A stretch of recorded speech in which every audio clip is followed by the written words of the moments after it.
Hello, my friends. This is Deepak again, and we are continuing our conversations at the cutting edge of science and self awareness, or what some people call spirituality, and exploring domains of experience and existence that normally are, in a way, overshadowed by the hypnosis of social conditioning.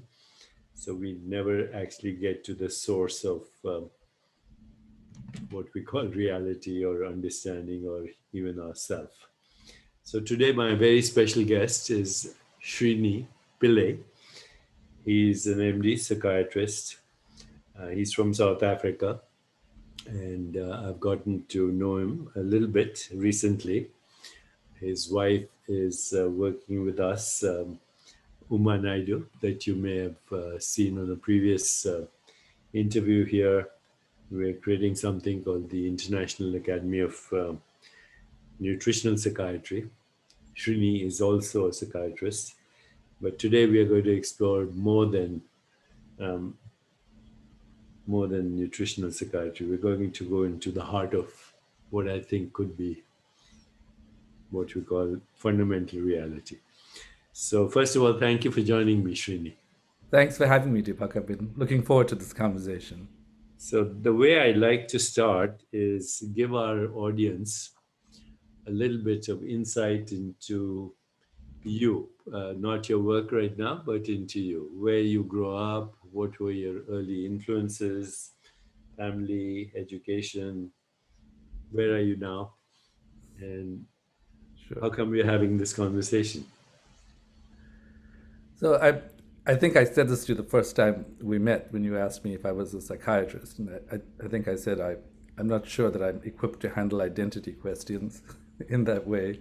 But in a literal sense, I was born and raised in South Africa, then came to Mclean and Harvard to do my training in psychiatry, stayed on in psychiatry, and then ran the Outpatient Anxiety Disorders Service at Mclean Hospital, and also ran the Panic Disorders Research Program in the Brain Imaging Center, where I studied brains for 17 years looking at brain blood flow. And where I find myself now is at the intersection of science, art, and technology. Although even that is a bit of a conditioned response at this point. I think from a scientific perspective, I continue my work in biotechnology across medicine. So looking at different kinds of illnesses, cancer, heart disease, stroke, neurodegenerative disease. And I apply my brain science work with corporations and leaders. In the arts, so in my arts world, I've written a musical and designed a fashion show, and in the process of creating a museum of awakening to think about consciousness. And in the technology world, I've created an app on brain based anxiety reduction, and am also the co founder and chief medical officer of Rule, which is really a human experience company that is launching by using virtual reality as a therapy for stress in the short term. But in the intermediate term, we're going to be looking at gene changes that can occur by immersing yourself in this sort of guided nature based imagery. And in the longer term, we want to look at whether we can impact physical illnesses like cancer, heart disease, stroke, and neurodegenerative disease. So I think even though I still practice as a clinician, I am, I find it more and more difficult to live within the ecosystem of medicine alone. And I think the reason we're talking is that I was able to admit that to myself at a certain point, to realize that I cannot really be thinking about consciousness and human life without simultaneously thinking of what is beyond the reality that we are perceiving. And in medicine, there are so many approaches that I've been schooled in, which have a lot of value, but which simultaneously create a lot of doubt. Some basic things are things like, like I'm a psychiatrist, so apparently all these different organs operate separately. There's a brain and there's a heart, and that doesn't resonate with me, because from the time the sperm and the ovum came together, there was a unification, and these organs were always connected, not just embryologically, but anatomically, physiologically, Also, medicine tends to really rely on the visible, on what is perceptible. Biology, physics, for example, is sort of interesting. At least they make inferences. If an apple drops, there might be a force that you can't see. But a lot of biology is based on if you can't see it, then it doesn't exist. And my experience, personally and professionally, has been that that which lies outside of perceptual reality is very compelling. And I believe that the big picture of what I'm looking for is to be able to guide myself and other people into a feeling of unitary consciousness, to discover and implement therapeutic modalities that exist within that domain. So that's my reflection in thinking with you about this. It's very well stated, very articulate, very clear, good summary of where you are. So we could have this conversation for the rest of our lifetime. But I want to focus in two things. And one is where we are going with medicine right now, which is amazing. And I want to give you a little historical background, my own Yeah. exploration, get your input. Then we'll get into the invisible part of existence, which is probably the only real reality. But, about 1988, I believe, I wrote a book called Quantum Healing. And even though it got, a nice little review in the New England Journal of Medicine, a friendly reviewer, I'm sure, the book was vilified and by the medical establishment. I was accused of pseudoscience. I was also accused of misrepresenting quantum mechanics. And I was speaking about the body mind as a single unit, all of which was apparently anathema to academia. In fact, um, during that time, as I was lecturing and speaking, and my book was getting popular, I had heard rumors that I was going to be fired. I was in a group practice in Boston. And, before that, I trained at the New England Deaconess, at the VA, etc. Over the period of my residency and so on, I had trained at BU, Harvard, Tufts, Joslin, Leahy Clinic, all of that. In fact, I used to spend evenings reading EKGs at Mclean Hospital uh, as just to make a little extra money because we weren't paid that much. But in any case, I got vilified, crucified, whatever in the media, in the medical world, etc. Of course, I was using quantum mechanics as a metaphor and not realizing at that time that everything that we talk about is a metaphor, including the human body, um, because we replace what we call fundamental reality with metaphors that we call reality, whatever.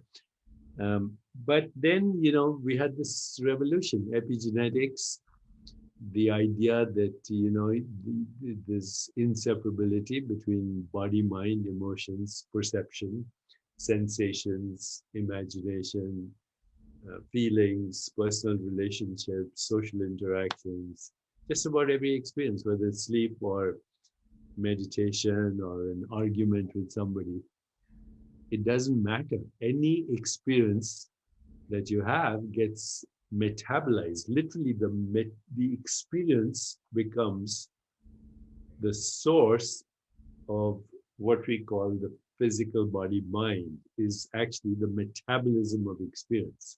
There's nothing, no experience that you can have. And, I kind of later realized that all experiences could be easily explained through the acronym SIFT, SIFT.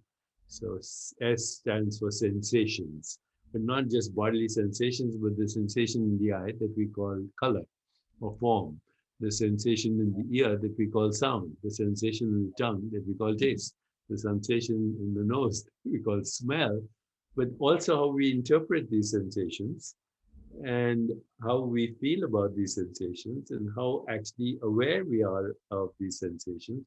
All that ultimately is the changing body mind world experience as a unified experience.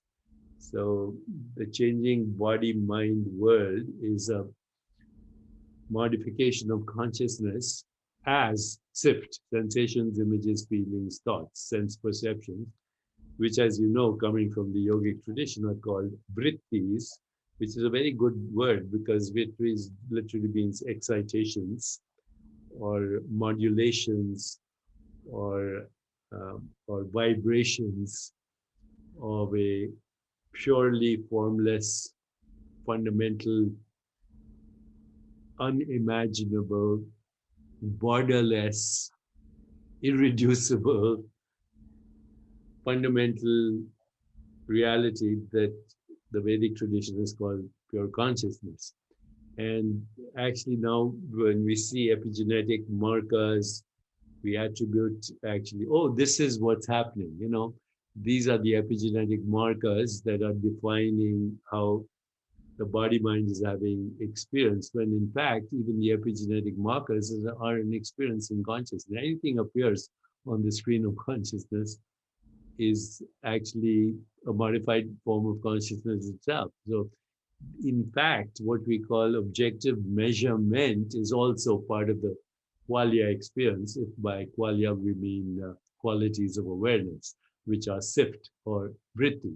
So all there is Shiva as pure consciousness and Shakti as its modulations, and they're the same thing, one quiescent and one active, and that what we call a life experience from fertilized egg to death, all the way from morphogenesis and differentiation, becoming one cell, becoming two, becoming four, 50 replications. You have 60 trillion cells in the body, 50, whatever, but more than all the stars in the Milky Way galaxy.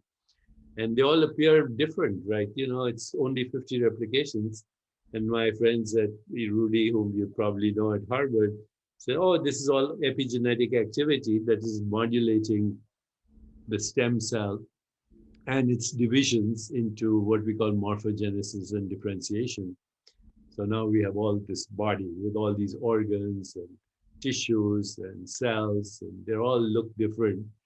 Um, but actually, they're the same original stem cell, just doing different things, different activities, and they're all modifications of the formless as this changing form. And does that appeal to you at all? Would you have any comments on that or any edits on that or actually any objections to that?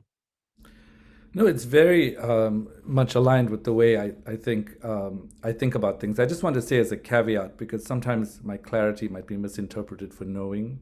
I don't know anything, so Me too. I just What we know is all magical lies anyway, based on perceptual distortions. so I just wanted to outline that just as a start. I, many of the things you said resonate with me. This whole idea, firstly, that there is a perceptual reality that defines the nature of the biological sciences, is, I think, helpful in many ways. There have been some really amazing discoveries, like the ability to reverse blindness by editing out one gene in children so that they can see. Like those are very helpful things. Um, but I think a long time ago I recognized that I cannot hear a dog whistle. I can't see in the ultraviolet spectrum. I can't really sense what's happening in the infrared. Like my reality is created by my own limitations. And so if you know you cannot fully rely on perception to understand the nature of reality, then I think at the very least one ought to ask, well, how else can I look?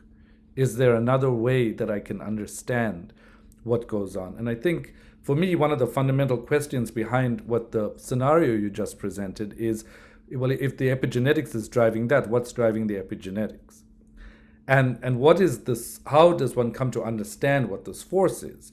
And there was a time in my life where I felt really hopeless about this. I just thought, why am I studying this? Brain region after brain region, gene after gene. Everything leads to that question, and then I don't know what's happening. But my excitement comes from understanding that in the scientific exploration, there are a set of correlations that emerge. And it is the music inside that correlation that I am interested in connecting to. So in my technology life, for example, the hypotheses that we've developed is by using these stress-reducing virtual reality technologies, our hypothesis is that we will be able to add to the way medicine currently does clinical trials. Like right now, we do double-blind, placebo-controlled trials where we say a treatment either works or doesn't work. But I cannot apply that at all in my clinical practice. When somebody, the population statistics have very little applicability when someone enters your office because you have no idea whether they're part of the group where it worked or didn't work, and they may not resemble the group that was studied at all. So I started to think, why not try to personalize things with this distinct question that I think you're implying, which is, try personalize it, you'll come up with the same problem, which is, what are you going to do after you personalize it?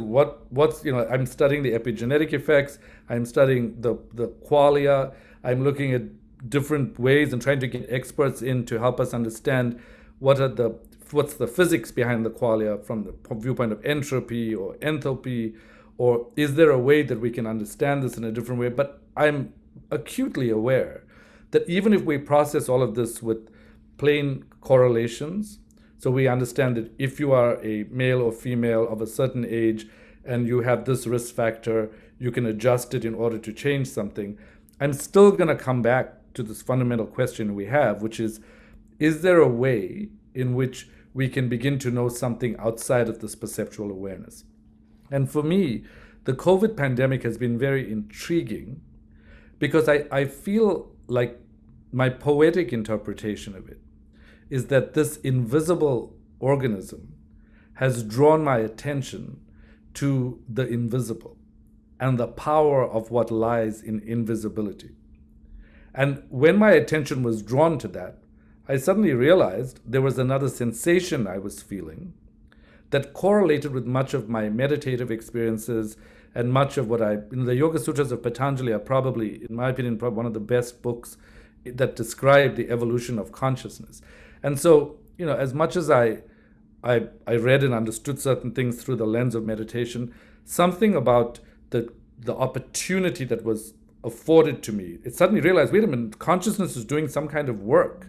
And if it's doing this kind of work, why don't I try to figure out how to converse about this? And you asked at the beginning why we're having this conversation. I think it has something to do with having the courage to admit it to myself. Because in admitting that to myself, I had to give up so many years of training, of holding on for dear life to every single brain change. I can say a lot of things about how brains change, and I can talk about what happened. And these things are helpful to the extent that they quiet down what you call the vritti. So if your mind is racing all over the place and you use cognitive techniques, you can still the mind down. But there's still another opportunity. And I think one of the things I wanted to ask you was, aside from meditating, how do you converse with consciousness in a way that opens up an avenue for a therapy for all? So is there a way, aside from, I've intensified my meditation practice, it's definitely brought, I decided 2021 was going to be my year for miracles and manifestation.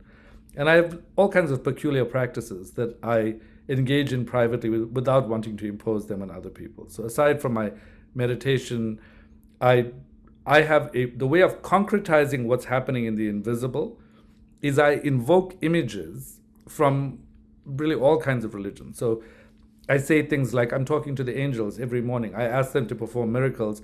And the funny part is that I actually think that happens. But I think it happens because when one creates metaphors so that one can, it sounds easy to converse with consciousness, but I don't find it that easy. At a certain point, I get overwhelmed by my visceral experience of it. And then I think, is this some kind of, is it even real, what I'm experiencing? So in taking you to that point in my confusion, my question to you would be, what are your thoughts about the varieties of ways in which we can converse with consciousness or do whatever it is that it takes to unleash or reveal the healing properties that exist in the human consciousness dialogue, so to speak. So, very eloquently again articulated your conundrums and also your clarity. Here's what I'm thinking, and this is a very useful conversation. So, on a practical level, on a very practical level, I do see VR, augmented reality, biofeedback, artificial intelligence, and what we call augmented VR dreamscapes, images, sounds, and hopefully soon smells and tastes as part of the VR experience. I see that as having very practical inflammation, not only for stress and stress related disorders, but very specifically for inflammation, for heart disease, for cancer, for depression, for anorexia nervosa, for autism. There's no limit to this new technology. In fact, I have spoken to many R&D experts with a lot of pharmaceutical companies who feel that the old three-dimensional biomolecule as a pharmaceutical, may be outdated, that they're talking about developing electroceuticals and all kinds of other information-based technologies to change biology. So over the years, as I've myself struggled with these two very fundamental questions, if you go on Google and you just type out what are the 125 open questions in science, the first open question in science is what's the universe made of? And we know that only 4% of it is atomic, that only 0.01% of the atomic universe is actually visible, which is 2 trillion galaxies, 706 trillion stars, and uncountable trillions of planets. Here we are on planet Earth, which is not even a grain of sand in all the beaches of the planet itself, not even one grain of sand. So, as biological species, you and I are not even the size of a COVID-19 on this planet, a speck of dust in an infinite void somewhere in the junkyard of infinity that you wouldn't, if you had a Google map for looking at the planet with 2 trillion galaxies, you probably wouldn't find it.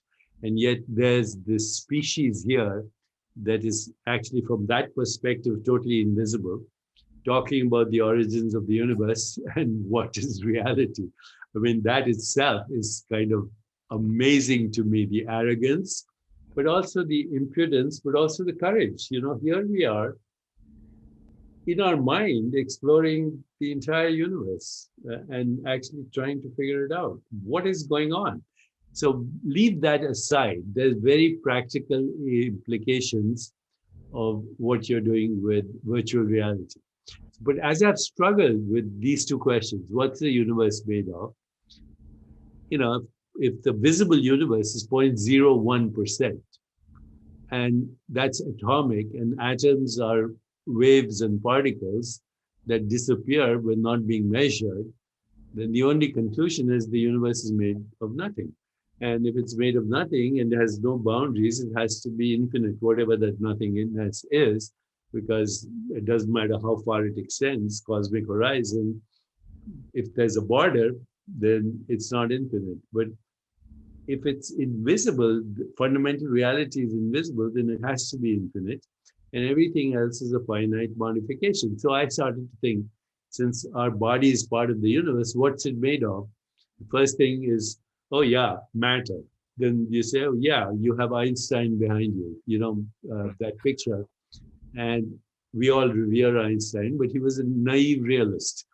Naive realist means he believed that the universe exists as perceived by the 5 human senses, and that even if those 5 human senses were absent as a mode of knowing, the universe would exist exactly as it is perceived by the 5 human senses. That's now called naive realism. And there's a beautiful argument between him and Rabindranath Tagore in 1930 outside of Berlin, which was originally reported in the New York Times and many other places. I wrote about it in my book, You Are the Universe, where basically Einstein confesses to Tagore that his belief in the real universe is almost religious. That he says, then I am more religious than you are, he says to Tagore. And Tagore had said there are two views of, no, Einstein had said in that conversation, there are two views of the universe. One is the scientific view, the other is the humanistic view.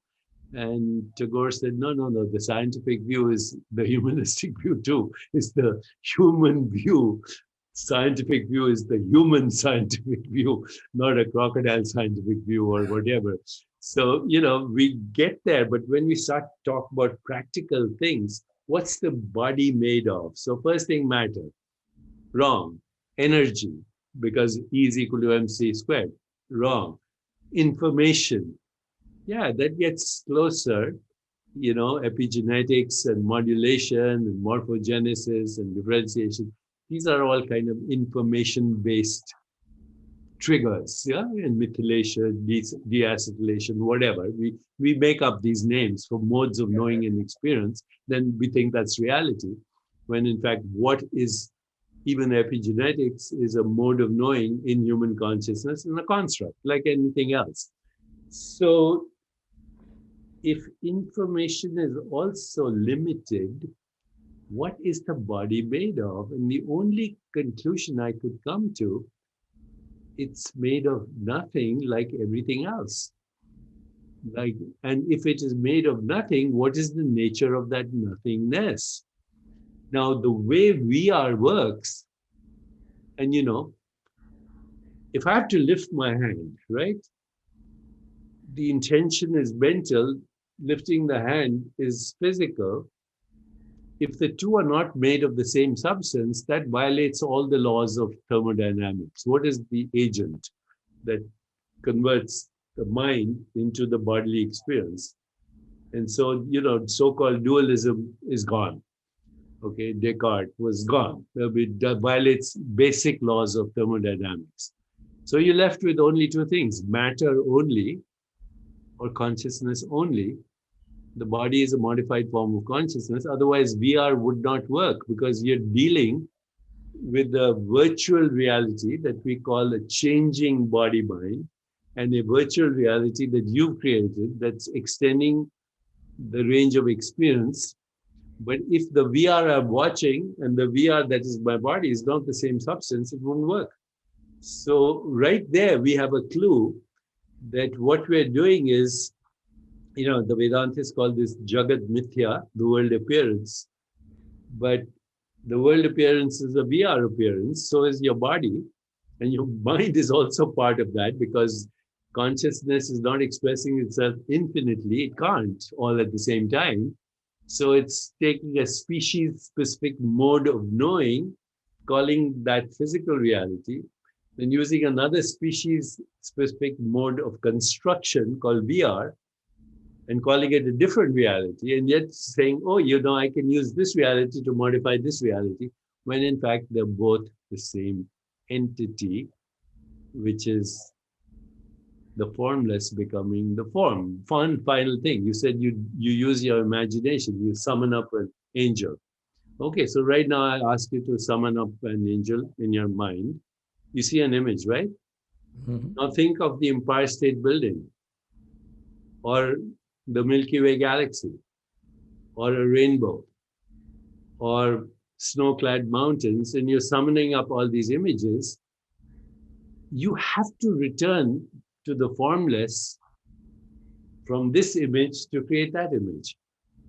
You don't transform the image of the angel into the image of the Empire State Building or the rainbow or the Milky Way galaxy. So in every experience, actually, we go back and forth from the formless to form, whether it's an image or a sensation. And actually, all this is happening non-locally anyway, where there's no such thing as a sound in the physical universe. There's no such thing as a color in the physical universe. There's no such thing as a fragrance in the physical universe. So actually, all experience is already happening non-locally. And somehow, this is such a magical lie that we create the experience of locality. You are there, I'm here right now. We are in cyberspace being watched by, I hope, millions of people. And if somebody could pick up this electromagnetic activity in another galaxy 10,000 years from now, they would have this experience. So the fact is, everything is happening non locally anyway, but we bamboozled ourselves into these constructs of separation, physical entities, energetic exchanges, when in fact, fundamental reality is not uh, a connection between this and that, because it's all inseparable to begin with. Okay. And so when we say morphogenesis and differentiation, the one cell becoming all these cells, eyes, nose, this, that, the other, that has to be non-locally orchestrated. How can you have everything happening simultaneously? And in fact, how does a biological organism like a human body think thoughts, play a piano, kill germs, remove toxins, make a baby all at the same time while monitoring the movement of stars and planets as its own biological rhythms? That cannot be a reductionist mechanical explanation, period. So many things that you're saying are resonating. Something that you said reminded me of a conversation I had with my mother when I was a very young boy. One of the things I liked doing was taking a nap with her. So I was lying on her arm one day, and I said to her, I said, "Mama, I don't think you're real." And she looked at me. She said, "What do you mean?" I said, "Could you pinch me, please?" She said, "I'm not going to pinch you. You're my baby." I said, "No, just a little bit. I just want."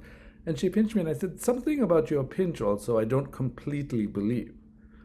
And she looked at me, and I said, "I think I'm projecting you and this entire life. And I think you're doing it. What I don't understand is how we could be projecting them at the same time, and what force is determining this very complex world where this is happening." And my mom was a very sort of regular person, very simple person, but she went with me. And when she went there, she got so panicked. She said, "Don't do this again. Don't ever have this conversation with me," because I felt like I was losing my mind. And I didn't. And I said, "Well, I don't think it's real." But sometimes when I reflect on my education, I feel like it distracted me from this awareness at the time. I went into studying the concrete. And I now believe that one question I've been asking myself, Roulet does virtual reality, but we do, even though we're doing some very practical things and we're doing clinical trials and things like that, the foundation of the company is really around this question you're asking, which is ways of tapping into consciousness. And it strikes me that we have figured out how to scatter just the right amount of light on the retina to fool the brain into thinking that they are immersed in this three-dimensional reality. Well, who's to say that that's not what's happening right now? That something is scattering light on me that's making me think I live in a three-dimensional reality, when in fact, this is a distortion as a result of perception. And as a result of that, I don't find it inconceivable that things come into relationship. This kind of spooky action at a distance idea that Einstein was not able to reconcile. That things come into relationship in very mysterious ways that we would benefit from understanding. So, for example, there was one study, it was a small sample size, but they took people, I think it was France and India, and they had one group of people think about particular words, and they were connected to the internet, and the other group of people, and they had electrodes and things. The other group of people, it was Grau et al., Grau et al., did the study. And the other group of people couldn't see the people who were saying those words, but they were able to reliably know through the transfer of information across the internet what the other people were thinking, which gives us one piece of evidence for the fact that we are already connected. Like, I feel like what technology has done is it's not created the connection, it's leveraged the fact that we are all one. And now we can communicate. If we believe that we are physical forms, which I'm increasingly disinclined to believe for lots of reasons. We are 50% bacteria, 50% human cells, 60% of the human cells is all water. I think we're bags of water and bacteria with a couple of human cells thrown in for good measure. And even that, I would question. So if I then think, well, what if my fundamental essence is trans-perceptual? Then I would think that what the internet is doing for both of us right now, like I have the sensation as we're speaking, that we are opening up a bigger vessel to be able to let consciousness do its work.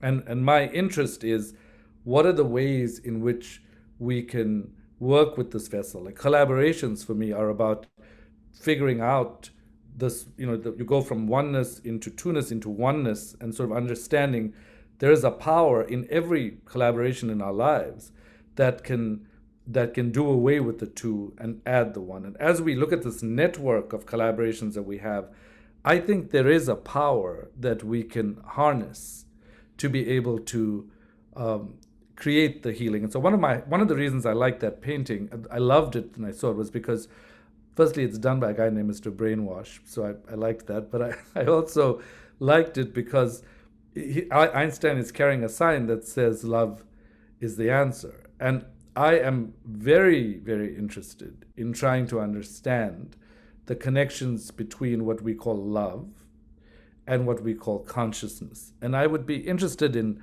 asking you what kind of significance you attribute to the word love, and what are the ways in which do you believe that there is some kind of healing correlate to this idea that we only exist because of the other? Like for me, there's a lot of very interesting research. There's research that shows that people in solitary confinement, the body actually can't exist. There's a 21% higher death rates, hypertension, people with perceived social isolation.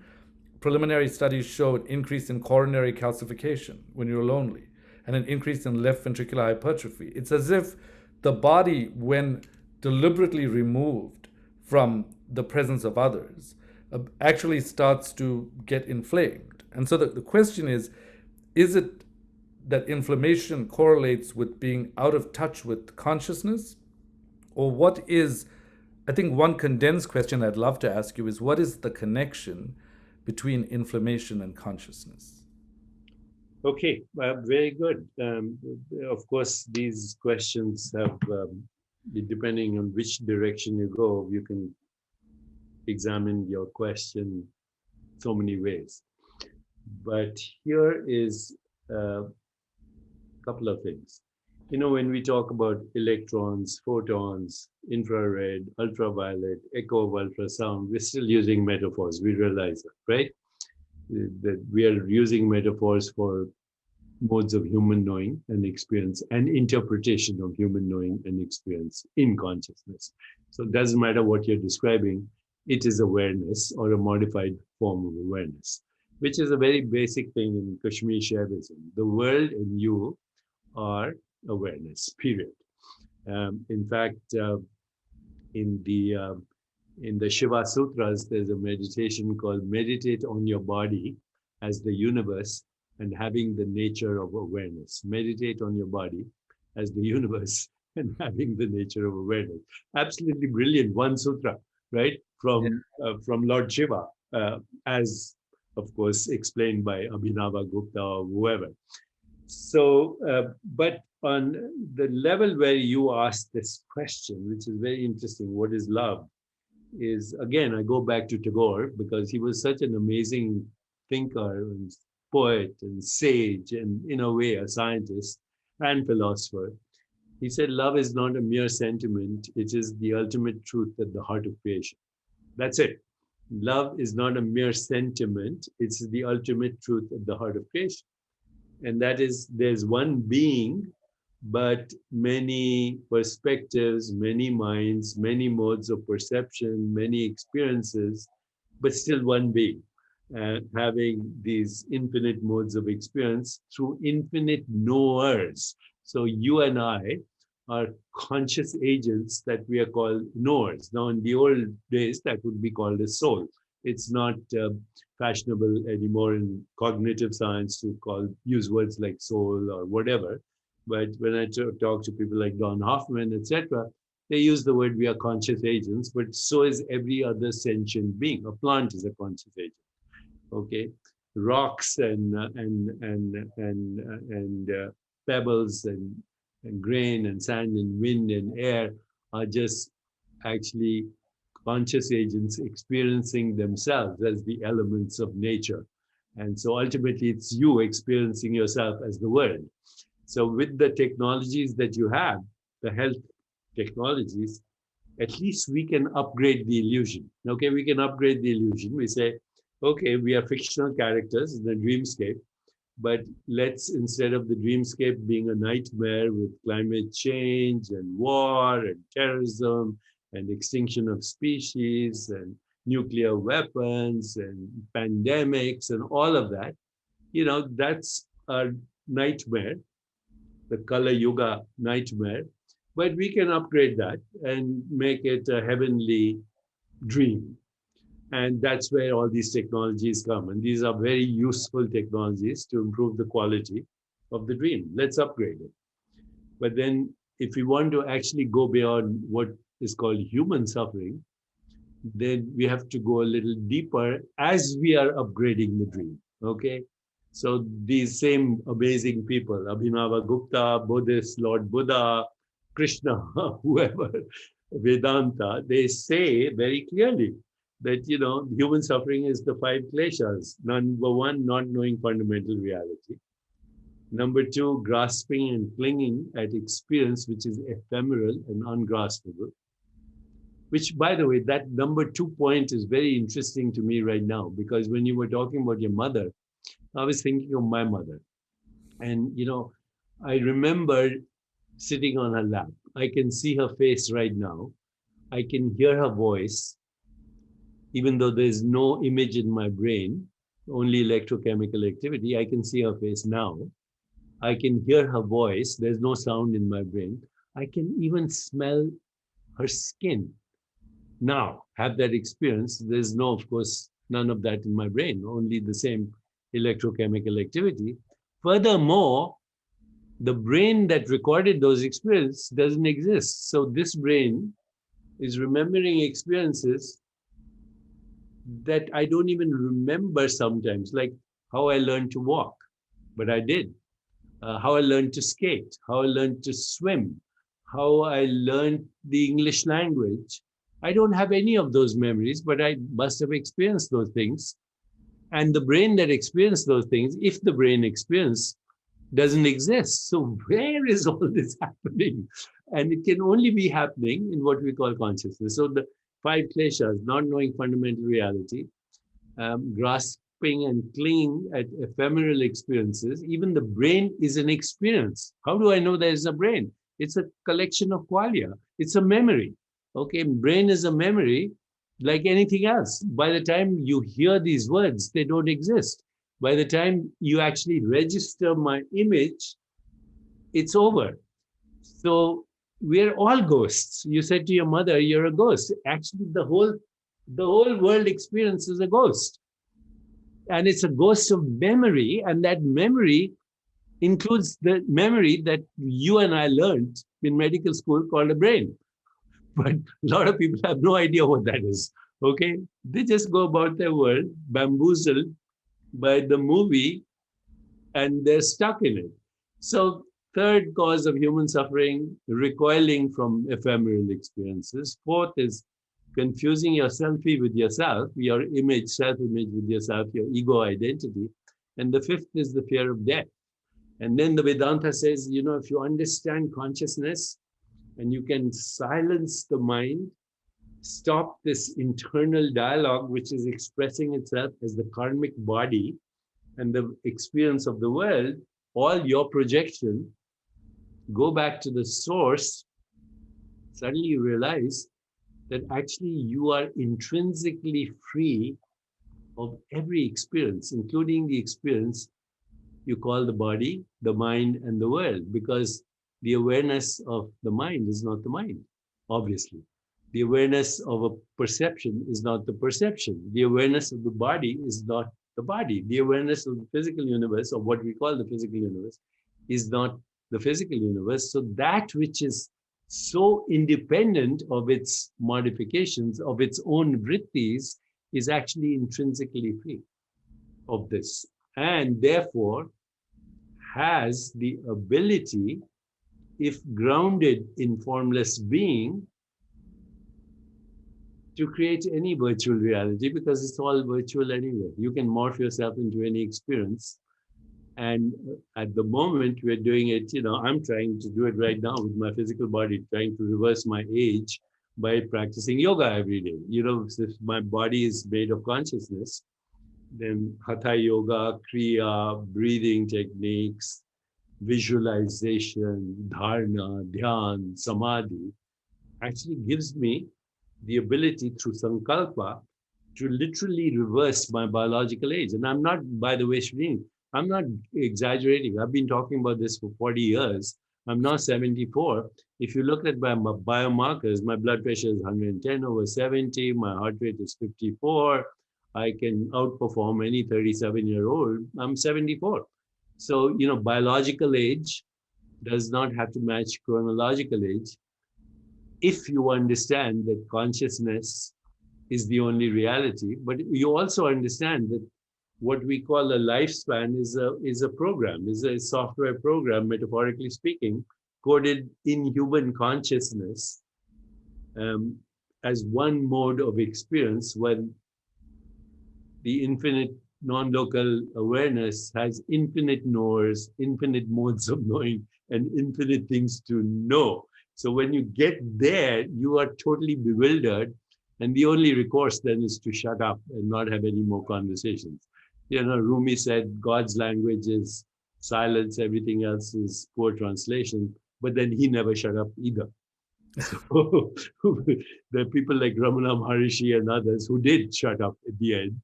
And look what they gave to the world.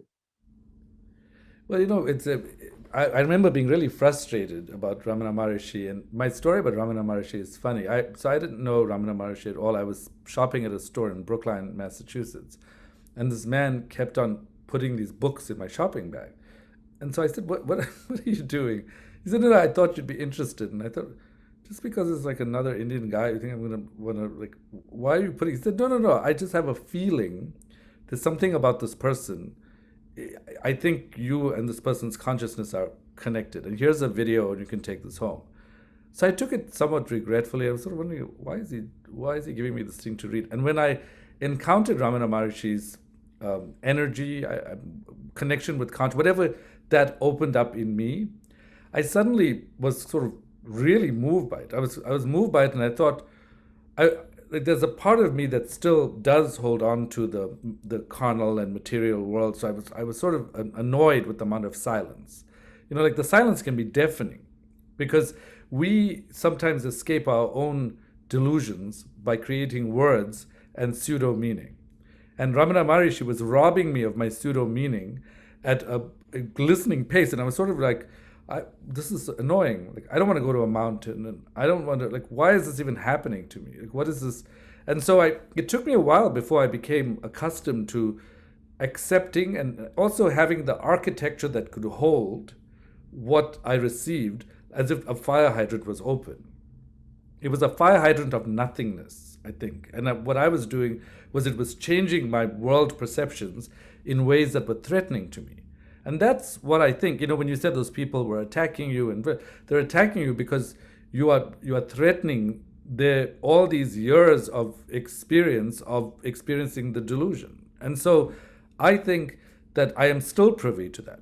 I still feel like there are moments where I feel like, okay, this is a bit much now. I better go outside and play some tennis or do something different, because I can't. But I realize over time that one's place on earth, for me personally, it's really well served to try to become better at sustaining the architecture that can accommodate the nothingness you're speaking about.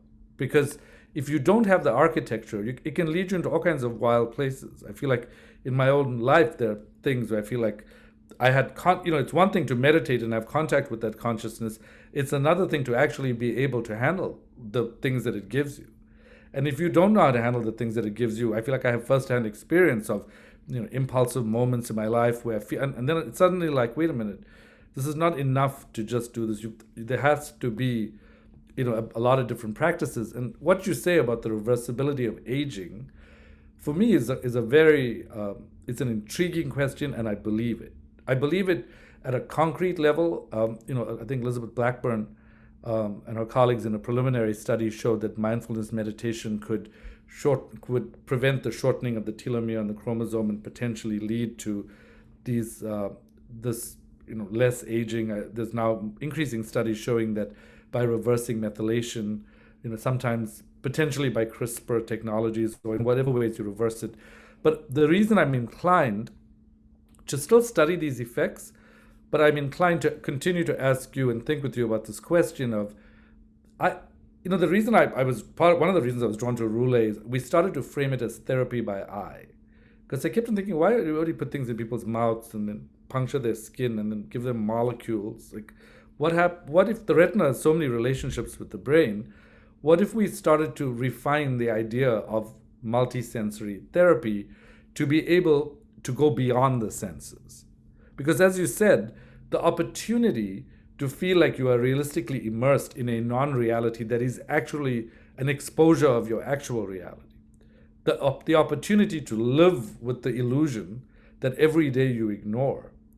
There's something very interesting in being able to live with that illusion and then ask yourself, what are the ways you can live with this illusion that can decrease inflammation, reverse aging, change the course of disease, and I am tempted to think, and the most difficult thing is thinking about scaling an intervention like that. And the strange thing about scaling is there's nothing to scale if we are all one.